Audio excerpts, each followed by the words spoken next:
Ang problema nyo ba ay ganito, paloko-loko namin yung headlight. Ayun siya kasaya na.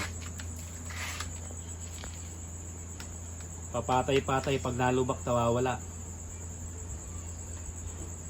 Tapos yung pindutan niya kasayan eh naglulus na rin. Itong high and low niya kasayan na naglulus na rin yung high and low.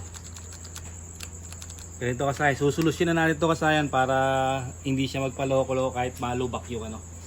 Kahit malubak ka pa, hindi mawawala yung ano mo, yung headlight mo. Sa kasayan na wala na siya. Pag nagkaroon man, pag nalubak, nawawala siya. Ito kasayan, no. Magpapalit tayo kasayan ng switch. Gagamitin natin kasayan kahit anong 3-way switch kasayan, pwede ah. Gagamitin natin kasayan 3-way switch kahit yung mga ipit sa ano, ipit sa side mirror, pwede natin gamitin. Kaya kasayan gagamitin natin yung 3-way switch. Ito siya. Para yung headlight nyo eh hindi na siya magloko. Ito yung para sa mga naglolo, kahit anong motor to kasayan na naglolo kung low beam at high beam. Ito siya. Mamimili lang kayo kasayan kung saan nyo siya ipupwesto. Kung dito sa kanan o dito sa kaliwa. Sa kaliwa natin lalagay kasayan na. Ito siya.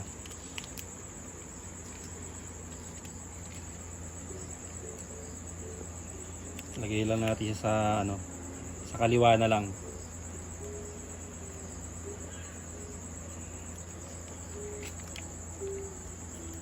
Ito siya, pag ganito yung ano niya, off, on, low, high.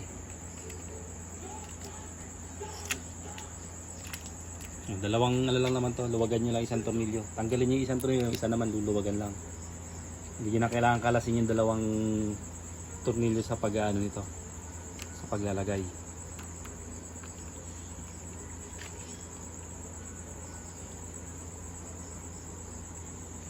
Tutok mo yun para maliwanag yan. Hindi pa natatapat.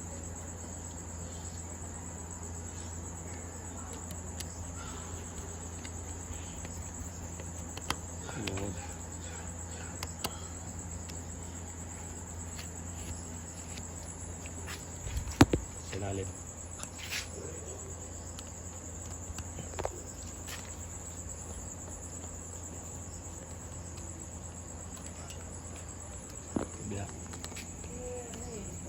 Siya kasayan ha. Bali punta lang kayo kasayan sa headlight. Ito siya. Ito yung 3-way switch niya, no. Kadalasan yung red yung ano niya, yung common.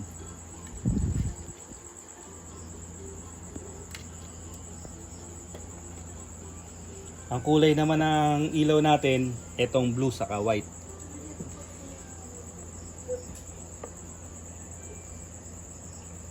Sunod kasi lalagyan natin ng pang-rusi na ano, na board.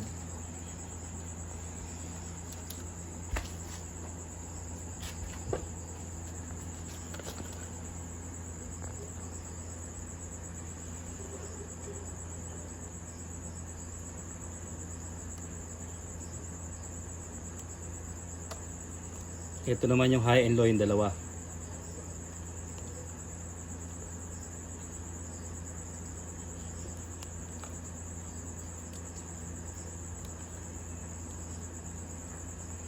Lakyan nyo lang konti kasayan para mas makapit siya. Hindi siya kakalas pagka winiring. Ito kasayan halimbawa hindi naka battery operated, magiging battery operated na to. Etong common, yung kulay pula, ilalagay natin sa kulay black. Maghahanap lang kayo ng black dito kasayan ha. Maghahanap lang kayo ng kulay black o accessory wire. Kung sa ibang motor, accessory wire. Kung halimbawa hindi pang Honda ang color coding nyo, hanapin nyo lang yung accessory wire. Sa susian o sa flasher relay nyo kagad makikita yun. Ilalagay lang natin dyan yung common.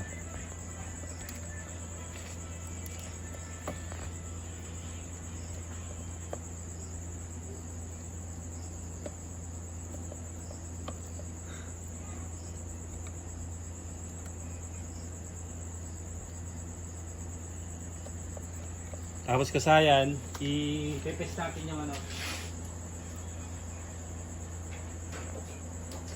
I-test natin kung nakuha nyo na yung ano, yung pagkuha ng ano sa battery. Lalagay nyo lang siya sa ano, sa negative. Tapos tingnan natin kung nakuha na yung common. Yan siya kasayan na mayroon na siyang accessory wire. Pag nakuha nyo yung common, ibig sabihin lalabas yung high and low. Siya kasayan na. Wala isa niya.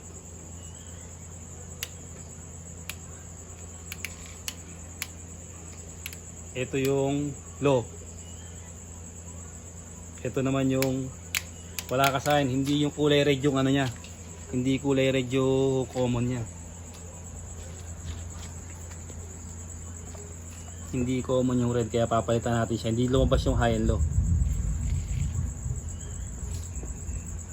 Testingin natin sa kulay black.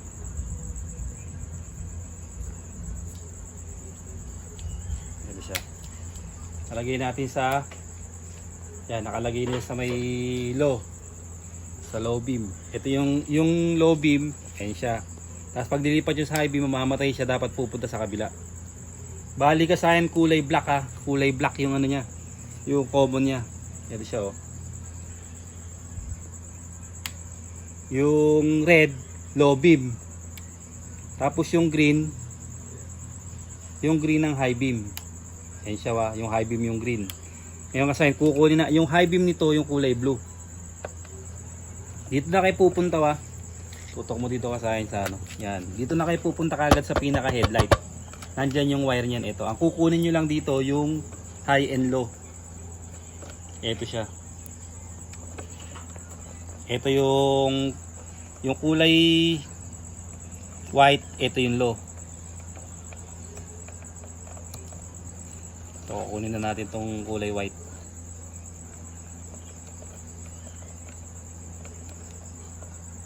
Ilalagay natin sa red na low beam. Yan siya kasayan, umilaw na kagad yung ano niya. Yung low beam niya. Mahirap magbiyahe kasayan pagka walang ilaw, kaya kailangan may ilaw tayo.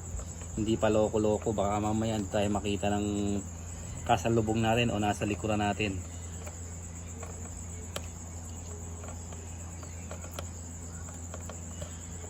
Yan yung low kasayan. Tapos etong green, ito naman yung high.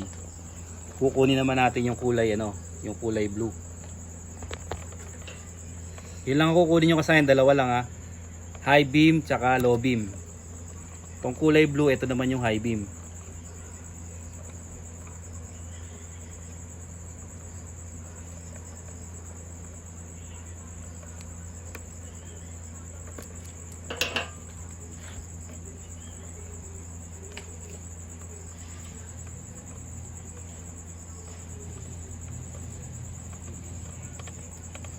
Tape pala natin sa glucoside na para hindi siya magdikit.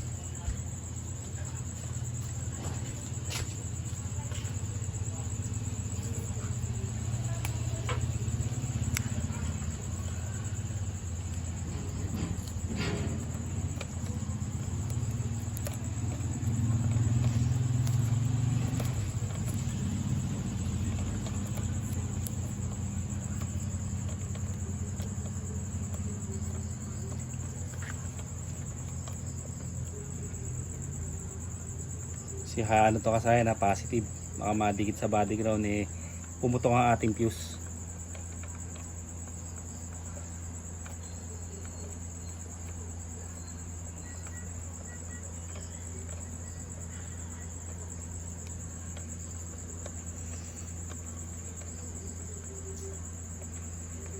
Ito siya kasi no. I-testing na natin siya. Ito kasi yung low. Ito naman yung high.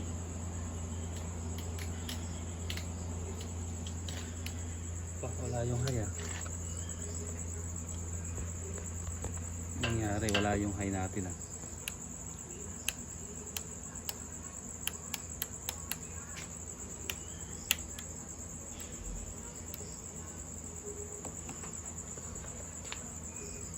High. Yung high dito meron. Sa ilaw wala. Low, high.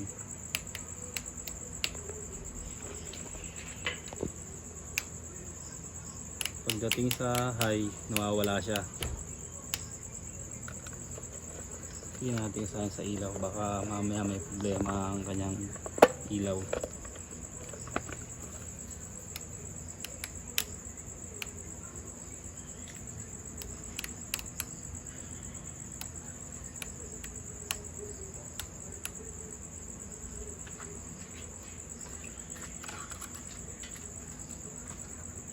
Kasi buo naman yung switch natin.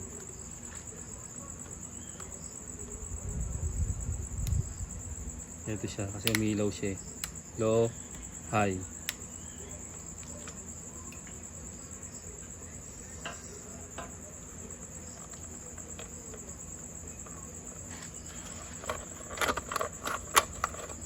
Tignan natin kasi yung ilaw kung may problema yung ilaw niya.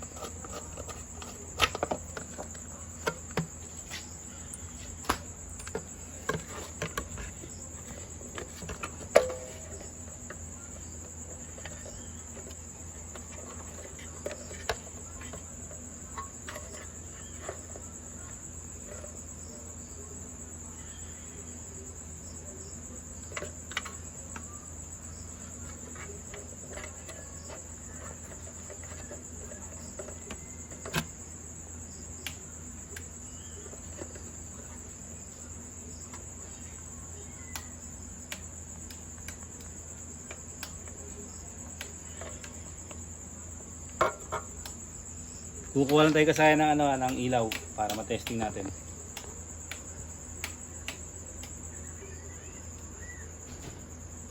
Balikan lang natin sila kung tayo ng ilaw. Ito na kasaya no. Ito pala yung nag-problema rin pala yung isa niya kasayan. O ganito naman siya kasaya para malaman nyo kung paano siya paano malaman kung mag-differential na siya. Ganito lang yung pag-test niya gamit ang battery. Battery ng inyong mga motor. H4 to kasaya na H6 pala, H6. Meron tayong video ng H6 saka T19, ito wala pa. Sunod kasaya magpapalit tayo nito ng ng dual color white yellow. Lagay nyo lang sa positive.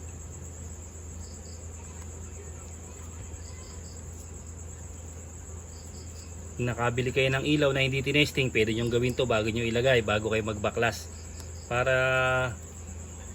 hindi sayang yung oras sa pagbabaklas, baka mamaya sira naman pala yung nabili nyo, sayang lang yung para sigurado dikit nyo lang yung body niya sa negative siya kasaya na, tapos tingnan nyo yung dalawang niya, yung siya kasaya isa, dalawa, ay siya kasaya wala yung isa, kaya hindi natin mapapalabas yung high or low nya. Ito kasi yung natin kinuha natin sa reserva niya.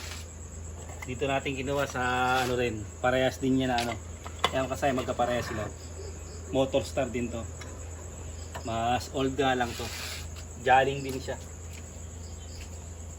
Ito na siya kasayan, na testing na natin.